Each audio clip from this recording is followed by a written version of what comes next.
नमस्कार साथियों, आप सभी का आपके YouTube चैनल M+E ट्यूटोरियल स्वागत करता हूं। मैं धर्मेश कुमार आप सभी के लिए एक नया सेशन लेकर आया हूं। उन सभी तरह साथियों के लिए जिनका जो है एग्जाम यूपीएससी के या स्टेट का एग्जाम है और यह एग्जाम जो है 18 से 29 मई तक प्रस्तावित है।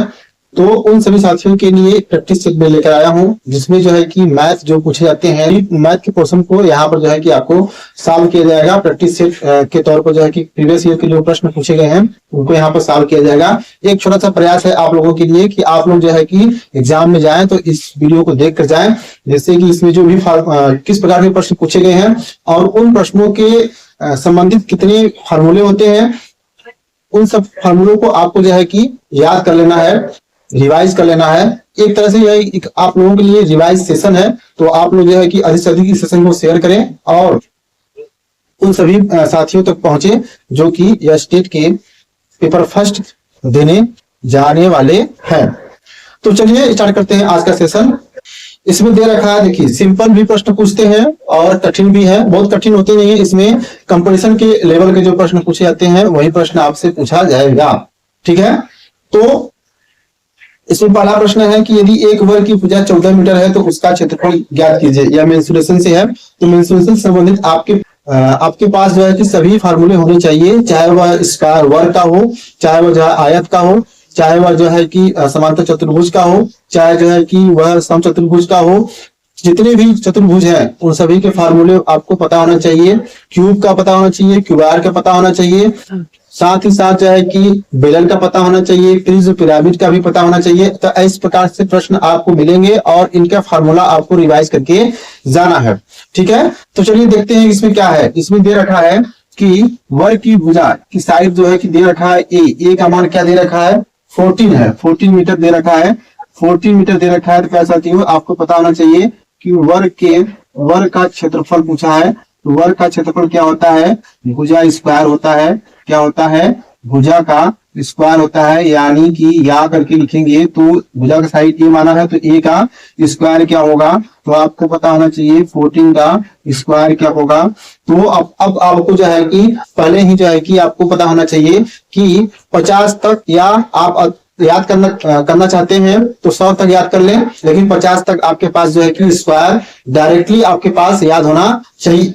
तो 14 का स्क्वायर होता है 196 और यहाँ पर जो मीटर होता है ये हो जाता है मीटर का स्क्वायर जाता है। इसी प्रकार से आपको जो है कि सवाल को लगाना है। तो यहाँ पर कुछ फार्मूले को हम लोग भी देख लेंगे कि वर्ग का, अगर हम लोग वर्ग की बात करेंगे, पैसा वर्ग की बात करेंगे तो वर्ग से संबंधित कितने फार्मूले होते हैं। तो अगर हम वर्ग की परिमाप की बात करें, अगर वर्ग की भुजा, अगर हम लोग बात करें कि वर्ग की अगर भुजा दिया गया हो, मान लेते हैं ए है, वर्ग की भुजा क्या है, ए है, तो इसका परिमाप क्या होगा,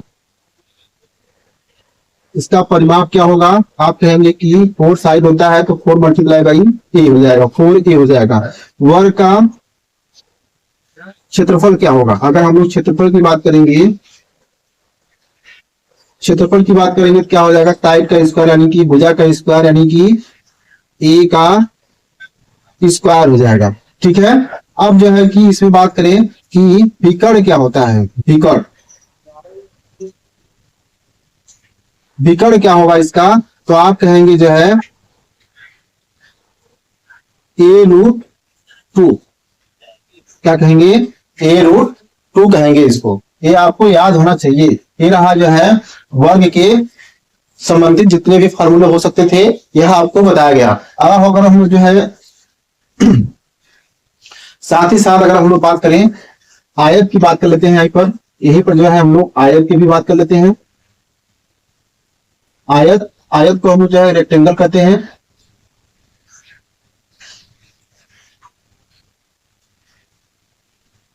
इसको हम लोग जो है कि स्क्वायर कहते हैं।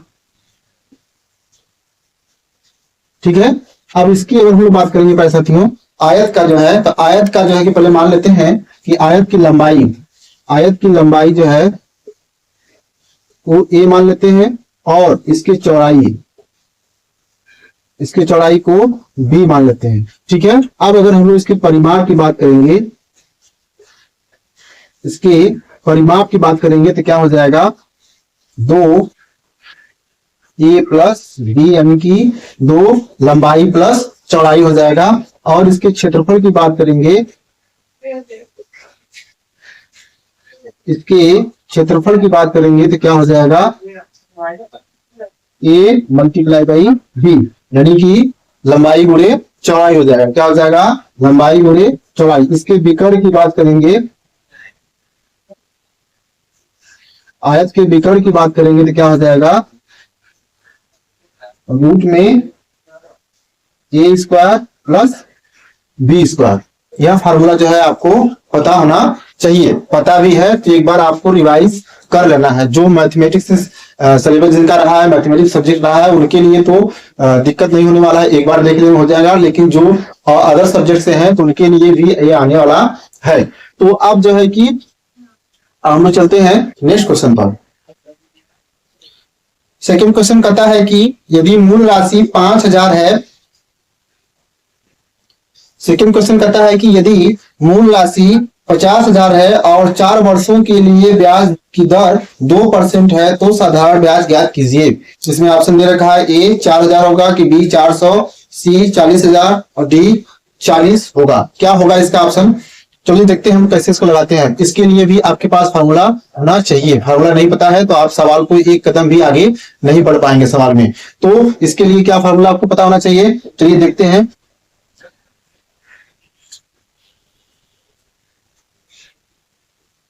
साधारण ब्याज, हम लोग क्या बात करते हैं, साधारण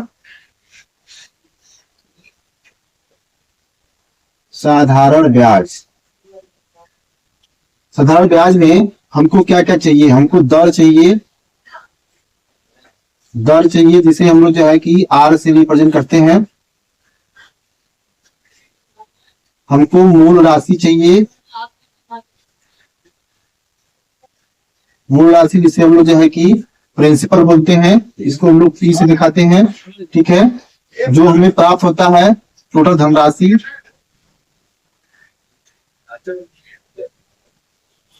धनराशि क्या होगा, जिसे हम लोग जो है मिश्र धन जैसे कहते हैं, धनराशि कहें या जो है मिश्र धन, अमाउंट जिसे कहते हैं, अमाउंट। ठीक है, यहाँ कुल धनराशि अगर बात करें, कुल धनराशि, तो यहाँ हमको दिखाते हैं, हम लोग जो है इसको ए से रिप्रेजेंट करते हैं। ठीक है, और समय चाहिए हम लोग को, क्या चाहिए, समय चाहिए, तो समय क्या होता है, टी हो जाएगा, समय क्या हो जाएगा, टी हो जाएगा। तब इसके लिए फॉर्मूला क्या है कि ब्याज बराबर, ब्याज यानी सिंपल इंटरेस्ट, यस आई बराबर, यस आई बराबर क्या हो जाएगा, पी गुणे आर गुणे टी अपान 100।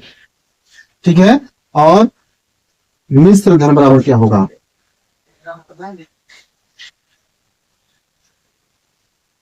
मिश्र धन,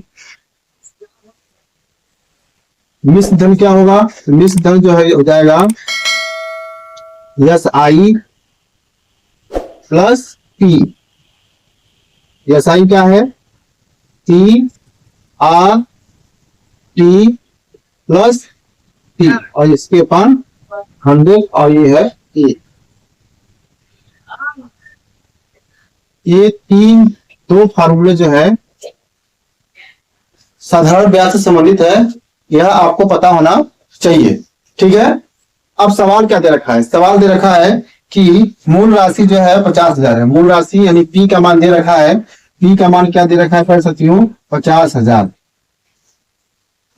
ठीक है, और टाइम कितना दे रखा है, टाइम दे रखा है 4 वर्ष, और आर का मान कितना दे रखा है, आर परसेंट का मान कितना दे रखा है, 2%। कितना, 2%। इसलिए ब्याज दर पूछा है, साधारण ब्याज दर पूछा है। साधारण ब्याज दर कैसे निकालेंगे आप, आपको पता है कि यस आई इक्वल टू क्या हो जाएगा, यानी सिंपल इंटरेस्ट ब्याज बराबर पी आर टी अपान 100। यहाँ मान रख देंगे आप 50,000 मल्टीप्लाई बाई आर का मान 2 मल्टीप्लाई बाई टी का मान 4 अपान 100। यहां से 2 जीरो हट जाएगा। ठीक है, 5 2 10 और 10 4 40 और 40 और 2 जीरो यानी कितना हो जाएगा, यानी कि ब्याज दर कितना हो जाएगा, ब्याज कितना हो जाएगा, तो 4000 कितना हो जाएगा, 4000। और यही आपका हो जाएगा आंसर। कौन सा ऑप्शन दे रखा है, यह ऑप्शन जो है कि ए, ऑप्शन नंबर ए आपका सही हो जाएगा। यह फार्मूला आपको पता होना चाहिए। यह फार्मूला नहीं पता है तो आप जो है एक कदम भी आगे नहीं बढ़ पाएंगे, और फार्मूला पता होना भी चाहिए। ठीक है, नेक्स्ट क्वेश्चन में कहता है कि 0.75 multiply by 4.4 multiply by 2.4 bracket में, ये सभी क्या है, ब्रैकेट में, ठीक है, और डिवाइड बाय 0.6 का मान क्या होगा, यानी सिंपलीफिकेशन का है। सिंपलीफिकेशन के सवाल को आपको बहुत सावधानी पूर्वक करना है। ठीक है, इसमें थोड़ी सी भी चूक कर देंगे तो आपको जो है ये सवाल गलत हो जाएगा। ठीक है ना, कैसे इसको हल करेंगे, इसमें दे रखा है 0.75 मल्टीप्लाई बाई 4.4, इसमें क्या दे रखा है, 0.75 मल्टीप्लाई बाई 4.4 मल्टीप्लाई बाई 2.4 और टोटल की डिवाइड क्या है, 0.6 है। क्या है, 0.6 है। अगर गुणा भाग आपको पता होगा तो इस सवाल को हल कर ले जाएंगे आप लोग। ठीक है, अब सभी के डिवाइड में है तो क्या कर देंगे, सबको लिख लेंगे। 0.75 multiply by 4.4 multiply by 2.4, total की डिवाइड कर देंगे 0.6। अब आपको पता होना चाहिए यहाँ भी एक डेसिमल है, यहाँ भी एक डेसिमल है, इसको हम लोग हटा देंगे, ये हट जाएगा, और यहाँ से भी डेसिमल हट जाएगा। ठीक है, और 6 4 जा 24 हो जाएगा। ठीक है, 6 4 जा 24। अब देखिए हम इसमें ट्रिक क्या लगाना था कि हम लोग ऐसे कोशिश करेंगे, इस नंबर का ऐसे मल्टीप्लाई कर देंगे किसी संख्या में कि यह 100 या 100 हो जाए, तो उसका मल्टीप्लाई करने में बेहद आसानी हो जाएगा। जब मल्टीप्लाई जो है 100 हो जाए, जब कोई संख्या 100 हो जाए, 10 हो जाए, 1000 हो जाए, तो उसका मल्टीप्लिकेशन बेहद आसान हो जाता है। ठीक है, तो हम लोग क्या करेंगे, 4 का इसमें मल्टीप्लाई कर देंगे, 0.75 में 4 का मल्टीप्लाई करेंगे, कितना हो जाएगा, आपको मिल जाएगा, कितना मिलेगा, चलिए मल्टीप्लाई करिए, 4 5 जा 20, 2 कैरी और 4 7 जा 28 और 2 कैरी था 30, कितना हो जाएगा, 30 हो जाएगा। और डेसिमल कितना है, 0 दो अंक का डेसिमल है, तो यहाँ हो जाएगा, डेसिमल संख्या कितना है, 2 है, तो यहाँ 3.00 मल्टीप्लाई बाई 4.4। ठीक है, अब इसे मल्टीप्लाई कर देंगे, इसको कितना मान आएगा आपका, 3 4 जा 12 और 3 4 जा 12 और 13, यानी कि 13.2 इसका आंसर हो जाएगा। ऑप्शन में चेक कर लेंगे कौन सा ऑप्शन है, तो ऑप्शन नंबर डी मैच कर रहा है, ऑप्शन नंबर डी आपका आंसर हो जाएगा। इसी प्रकार से आपको इसके लिए आपके पास जो है मल्टीप्लिकेशन, डिवीजन, एडिशन और सब्ट्रैक्शन का रूल पता होना है। साथियों, नेक्स्ट क्वेश्चन में कहता है कि रमेश और सुरेश के मिट्टी के किलो की ऊंचाई 8 सेंटीमीटर है और 15 सेंटीमीटर है, फिर वे 24 सेंटीमीटर अलग हैं। वे 24 सेंटीमीटर अलग है, मतलब उन दोनों किलो के बीच की दूरी कितना है, 24 सेंटीमीटर दिया गया है। किले के शिखर एक दूसरे से कितनी दूर है, तो किले के शिखर एक दूसरे से कितने किलोमीटर दूर है, यही आपको पता करना है। ऑप्शन दे रखा है 31 सेंटीमीटर, 24 सेंटीमीटर, 25 सेंटीमीटर और 24.5 सेंटीमीटर। इसको कैसे लगाएंगे, इसको हाइट एंड डिस्टेंस से माना जाता है कि हाइट और डिस्टेंस से है। इसको एक तौर पर जो है कि आप लोग रीजनिंग भी मान सकते हैं कि रीजनिंग के तौर पर तार्किक वाला सवाल है, तो इसको भी आप रीजनिंग के तौर पर इसको लगा सकते हैं। इसमें दे रखा क्या है कि एक किला का मान की ऊंचाई दे रखा है, मान लेते हैं यह कोई किला है, ये भी कोई किला दे रखा है, उसमें जो है कि इसका ऊंचाई 8 है, कितना है, 8 दिए रखा है। और दूसरा जो है 15 सेंटीमीटर है, और दूसरे को मान लेते हैं कि यह क्या है, 15 है। ठीक है, 15 है, यह जो है 15 है, और इसको मान लेते हैं सी और डी। ये थोड़ा सा और दूर बना लेते हैं क्योंकि इनके बीच का जो डिस्टेंस है वह थोड़ा सा लॉजिक लगे, तो क्या हो जाएगा, यह मान लेते हैं 8 है, 8 सेंटीमीटर है, ये सभी सेंटीमीटर में दिया गया है, सेंटीमीटर में है जी। इनके बीच का जो डिस्टेंस है वो दे रखा है 24 सेंटीमीटर। ये हमने क्या मान रखा था, ए और बी, ये किला है। अब उनको कह रहा है कि इन दोनों किलों के बीच का डिस्टेंस क्या होगा, इन दोनों किलों के बीच का डिस्टेंस क्या होगा, यह डिस्टेंस पूछ रखा है। बी डी का मान वो पूछ रहा है, वह क्या पूछ रहा है, बी डी का मान पूछ रहा है प्यारे साथियों। तो आप लोग करेंगे क्या, आप लोग जो है इसको भी यहां से मिला देंगे, यहां से मिला देंगे। देखिए इसमें एंगल का मान तो नहीं दे रखा है, इसमें एंगल का मान नहीं दे रखा है। अगर यहाँ एंगल का मान देता तो यह जो है कि हाइट और डिस्टेंस का सवाल हो जाता, क्योंकि यह एंगल नहीं दे रखा है साथियों। तो आपको पता है कि अगर ए और सी का मान 24 सेंटीमीटर है तो इसका भी मान बिल्कुल समांतर है और बराबर भी है, तो कितना हो जाएगा, यह भी 24 सेंटीमीटर हो जाएगा। ठीक है, अगर यहाँ ये 8 है, यहाँ से यहाँ तक 8 है, इसका मतलब है कि यहाँ तक का यहाँ तक 8 है, तो कितना बचेगा, ये 7 बच जाएगा। कितना बच जाएगा, 7 बच जाएगा। ठीक है, अब आपको पाइथागोरस थ्योरम पता होना चाहिए। पाइथागोरस थ्योरम पता होगा तो आप जो है आसानी से इसको हल कर ले जाएंगे। और डी और सी है तो इसको मान लेते हैं क्या है, ए ई है, यह क्या है, यहाँ पर ई दे रखा है। ठीक है, ई है यहाँ पर। अब हम लोग जो है कि त्रिभुज जो बन रहा है, यह त्रिभुज जो बन रहा है बी डी ई, जो यह त्रिभुज बन रहा है बी डी और ई त्रिभुज है, और यह जो राइट एंगल ट्रायंगल है, यह राइट एंगल ट्रायंगल है। ठीक है, तो इसमें जो है कि आपको पता होना चाहिए कि बीडी का स्क्वायर, बीडी का स्क्वायर इक्वल टू क्या होता है, डीई का स्क्वायर, डीई का स्क्वायर प्लस बीई का स्क्वायर प्लस बीई का स्क्वायर। यहां से आप मान निकाल जाएंगे। बीडी का स्क्वायर आपको मान निकालना है, डीई का मान दे रखा है और डीई का मान 7 7 जा 49 प्लस 24 का स्क्वायर कितना हो जाएगा, तो आप कहेंगे कि 576,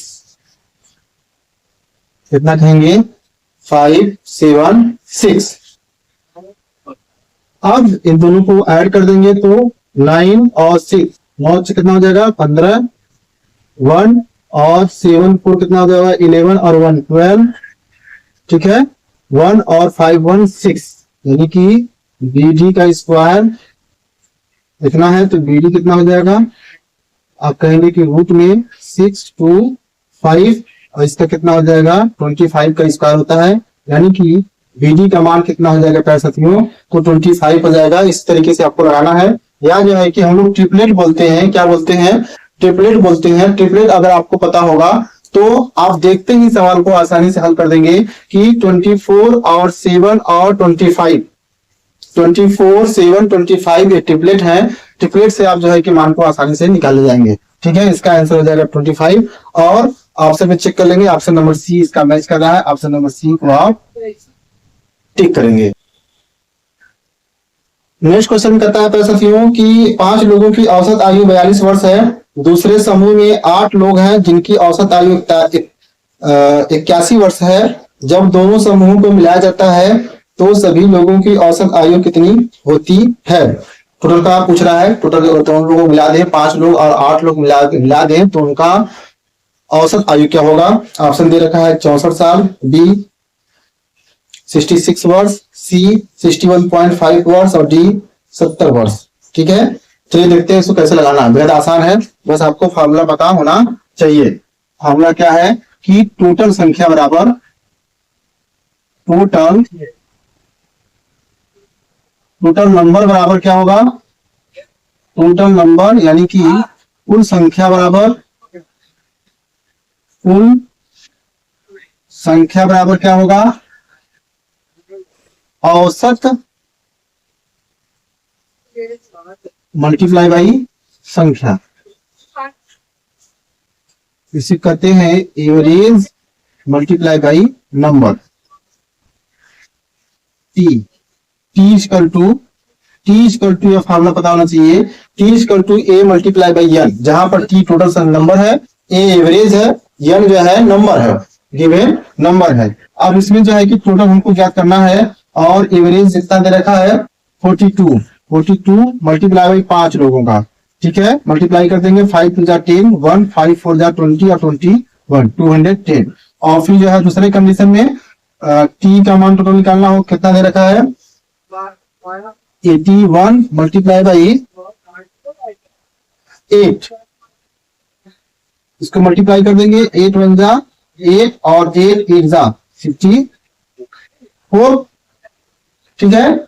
अब टोटल निकाल लेंगे,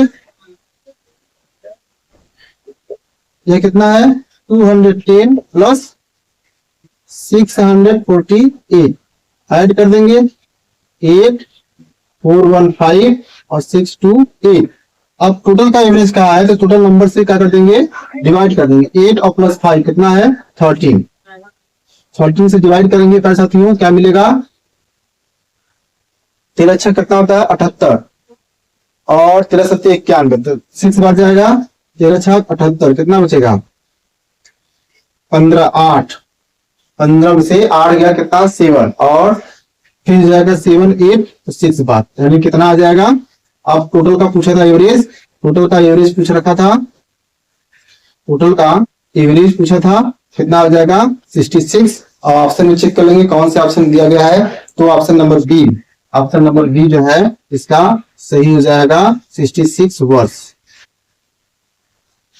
दो घर आमने सामने हैं, दोनों के ऊपर चिमनियां हैं, चिमनियों को मिलाने वाली रेखा जमीन से 45 डिग्री का कोण बनाती है। यदि एक घर की ऊंचाई 25 मीटर है और दूसरे की ऊंचाई 10 मीटर है तो घर एक दूसरे से कितनी दूर हैं। तो घर के बारे में पूछा है, घर कितनी दूर है, चलिए देखते हैं कि कैसे इसको लगाना है। इसमें दे रखा है कि एक जो है घर है वह ए हम मान लेते हैं बी, और दूसरा घर जो है चिमनी जो है, दूसरा घर यह है, इन दोनों को मिला देते हैं, इसको मान लेते हैं सी और डी, ठीक है। अब जो है वह कह रहा है कि इन घरों के ऊपर जो है चिमनियां है, क्या है चिमनी है, यह चिमनी जो है 20 से कितना बना रहा है 45 डिग्री का निर्माण कर रहा है, ठीक है। अब जो है इस घर की ऊंचाई, पहले घर की ऊंचाई कितना दे रखा है, तो यदि ये घर की ऊंचाई 25 है, यानी कि यहां से यहां 25 मीटर है, और यह कितना है 8 मीटर है, 10 मीटर है, कितना है 10 मीटर है, यह 10 मीटर दे रखा है। जब यहां से यहां तक और ए और सी के बीच का डिस्टेंस पूछ रहा है, इसको मान लेते हैं हम लोग यक्स, यही पूछ रहा है, तो यहाँ भी क्या हो जाएगा ये यक्स हो जाएगा, ठीक है। और यहां से यहां तक, यहां से यहां तक तो 10 है, तो ऊपर कितना बचेगा, आप कहेंगे कि 15। डिस्टेंस समझ आइएगा, क्योंकि जो है कि वो इस प्रकार से बच जाता है। अब इस ट्रायंगल में, ट्रायंगल राइट एंगल ट्रायंगल है, राइट एंगल ट्रायंगल में यह 90 होगा, ये राइट एंगल ट्रायंगल हो जाएगा, कौन सा हो जाएगा बी, यहां मान लेते हैं ई, बी डी ई, इसको मान लेते हैं B D E. B D E में tan 45 degree, tan 45 degree, tan theta होता है लंब अपान आधार, यह लंब हो गया, डी ई लंब है, तो इसका मान कितना है 15, अपान आधार यक्स है, यक्स tan 45। आपको जो है एंगल भी पता होना चाहिए कि tan 30 डिग्री का मान कितना होता है, tan 45 डिग्री का मान कितना होता है, tan 0 अंश का मान कितना होता है, tan 90 अंश का मान कितना होता है, sin 90 अंश, sin 0 अंश, sin 30 अंश, sin 45 डिग्री, sin जो है 60 डिग्री, इन सब का मान आपको पता होना चाहिए, ठीक है। तो tan 45 डिग्री का मान कितना होता है 1, यहाँ से जो है कि 15 अपान यक्स, यक्स का मल्टीप्लाई कर देंगे तो यक्स इक्वल टू कितना हो जाएगा 15, यही क्या हो जाएगा आंसर हो जाएगा। और इसी तरीके से आपको जो है कि सवाल को लगाना है। अब जो है हम लोग नेक्स्ट सेशन में मिलेंगे इसी प्रैक्टिस के साथ और भी कुछ नए सवाल को लेकर के। तो आज का सेशन कैसा लगा इसे कमेंट में जरूर बताइएगा। अब हम लोग मिलते हैं नेक्स्ट सेशन में, तब तक के लिए जय हिंद।